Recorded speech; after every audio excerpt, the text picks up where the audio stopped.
ఓం గం గణపతియే నమః. ఓం నమః శివాయ. ఓం శ్రీ మాత్రే నమః. ఓం శ్రీ గురుభ్యో నమః. సర్వమంగళ మాంగళ్యే శివే సర్వార్థ సాధకే శరణ్యే త్రయంబకే దేవి నారాయణి నమస్తే.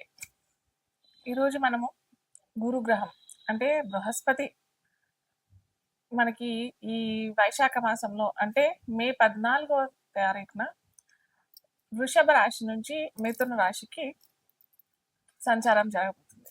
సో మే మే 14వ తారీఖు రాత్రి 10 గంటల సమయంలో గురుగ్రహ సంచారం మిథున రాశిలోకి ప్రవేశించబోతుంది అనమాట. సో ఈ మనకి సౌరమండలంలో అతిపెద్ద గ్రహాల్లో ఒకరు గురుగ్రహం. సో ఈ గురుగ్రహం ఏంటంటే మొత్తం భూమండలంలో ఉన్న అన్ని జీవరాశులకి ఈ ప్రభావం ఏ ఏ రాశిలో అతను అయితే సంచారం జరుగుతుంది ఆ రాశికి తగినట్టుగా మన మన ఏమంటారు స్వంతగా మనకు ఉన్న రాశిలో అలాగే గోచార రీత్యా కూడా చాలా మంచి ప్రభావము, చాలా చెడు ప్రభావము. చెడు చాలా తక్కువ. మనకి గురుగ్రహం ఏంటంటే శుభగ్రహం అని అంటారు. దేవగురు అనమాట బృహస్పతి. సో అందుకే ఎక్కువగా చెడు ఫలితాలు అయితే ఇవ్వడు. ఇన్ జనరల్గా గురుగ్రహము చెడు ఫలితాలు ఇవ్వడు. కాకపోతే ఎక్కడైతే చెడు చేయాల్సి వస్తుందో అక్కడ మటుకు ఆరోగ్యరీత్యా కొద్దిగా ఏదన్నా చిన్న చిన్న అనారోగ్యానికి సంబంధించిన ఏమన్నా వ్యాధులు ఇచ్చేటట్టు ఉండి ఖచ్చితంగా ఇవ్వాలి అనే వాళ్ళ దశ అంతర్దశల్లో ఉండి గోచార రీత్యా కూడా గురు సరి అయిన స్థానంలో లేనప్పుడే మటుకు గురుగ్రహం అలాంటి ఫలితాలు ఇచ్చే అవకాశం ఉంటుంది.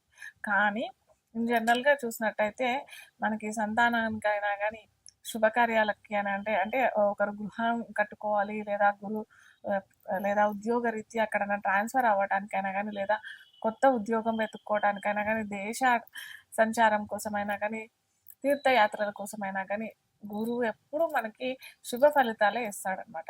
సో ఎప్పుడైనా చాలా మటుకు మనం చూసుకోవాల్సింది ఏంటంటే మన రాశిలో ఎక్కడున్నాడు గురువు, అక్కడి నుంచి గురుగ్రహం ఎక్కడున్నాడు, అలాగే గురువు సంచారించే టైంలో మనకి ఏ ఏ రాశుల మీద అతని దృష్టి సంచారిస్తాడు, అలాగే గురువు మిథునంలో ఉన్నాడు కాబట్టి ఏ ఏ రాశులకి అతను ఆ స్థితి ఉంటాడు అక్కడి నుంచి మనం ఫలితాలు చూసుకున్నట్టయితే మనకి గురు సంచారము చక్కగా ఉంటాయి. ఎక్కడైనా మనకి ఇలాంటి చిన్న చికాకు ఏమన్నా ఇస్తున్నాడు, చిరాకులు ఇస్తున్నాడు, పరాకులు ఇస్తున్నాడు అని అంటే మనం ఏంటంటే రెమెడీస్ ద్వారా వాటిని మనము తక్కువ చేసుకోవచ్చు అనమాట. ఆ దుష్ఫలితాలని మనం తక్కువ చేసుకునేటట్టుగా ఉండేదే జ్యోతిష్ శాస్త్రం అనమాట.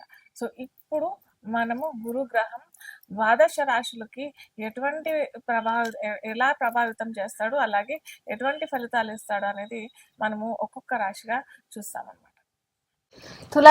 తులా లగ్నం తెలియని వారికి రాశి అని అనుకున్నట్టయితే తులా లగ్నం వారికి గురువు ఏ గ్రహం అవుతాడు అని అంటే అటు తృతీయాధిపతి అవుతాడు, అలాగే షష్టాధిపతి కూడా అవుతాడు.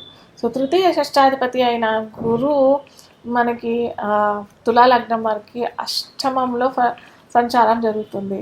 సో అటు తృతీయం 3, 6, 8 ఫలితాలు ఇస్తాడు కాబట్టి 3 అని అంటే అటు సహకారం అటు బంధుమిత్రుల సహకారం అంతగా లభించకపోవచ్చు.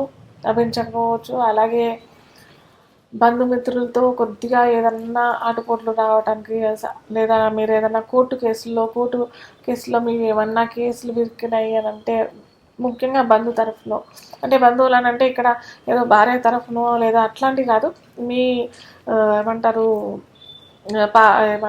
కజిన్స్ లేదా సోదరులు సమానమైన వ్యక్తులతో మీరు ఏమన్నా కేసులు వేస్తే మటుకు ఈ సంవత్సరం అంత మంచి ఫలితాలు రాకపోవచ్చు. అలాగే గురువు అష్టాధిపతి ఫలితాలు కూడా ఇస్తారని అనుకుంటున్నాం కాబట్టి లోన్స్ ఏమన్నా ఉంటే మీరు తీర్చడానికి ప్రయత్నం చేయొచ్చు. శత్రువుల నుంచి కొద్దిగా హాని అయ్యే అవకాశాలు కూడా ఉన్నాయి. అలాగే సడన్గా ఏదన్నా మీకు ఆల్రెడీ ఏమన్నా వ్యాధులు ఉన్నాయి లేదా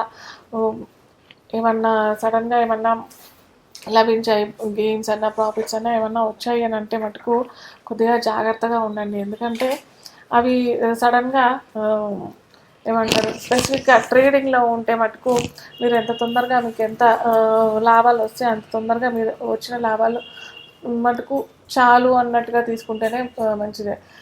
అధికంగా ఆశపడితే మటుకు నిరాశ ఎదురవుతుంది. కాబట్టి సో, అక్కడ మీరు చాలా జాగ్రత్తగా ఉండడం చాలా మంచిది. ఎందుకంటే తులా లగ్నం, తులా రాశి వాళ్ళైతే చాలా మటుకు ఎక్కువగా ఏమంటారు వ్యాపార రంగంలో ఉండే అవకాశాలు చాలా ఉంటాయి. కాబట్టి మీరు ఆచితూచి అడిగేస్తేనే చాలా మంచిది. ఎందుకంటే షష్ట, అష్ట, తృతీయ ఫలితాలు అటు కోర్టు కేసులు, అటు శత్రువు నుంచి హాని, అటు అష్టమం సడన్గా ఏదన్నా జరిగిపోయే అవకాశాలు చాలా ఉంటాయి. అన్లెస్ అండ్ అంటిల్ మీ దశ అంతర్దశాలు సరిగ్గా ఉంటేనే అటు వ్యాపార రంగంలో అయినా లేదా కోర్టులో ఇక్కడ జరగలేదు మనకి న్యాయం, ఇంకా వేరే కోర్టులో వెళ్దాము అని అంటే మటుకు అక్కడ కూడా చుక్కలు ఎదురయ్యే అవకాశాలు చాలా ఉంటాయి. కాబట్టి అలాంటి ఏమీ కాకుండా కాంప్రమైజ్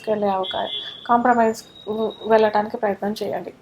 అలాగే ముఖ్యంగా వ్యవసాయదారులకు మటుకు కూడా కొత్త పంట వేయకుండా వచ్చిన దాంతోనే తృప్తిగా ఉండడం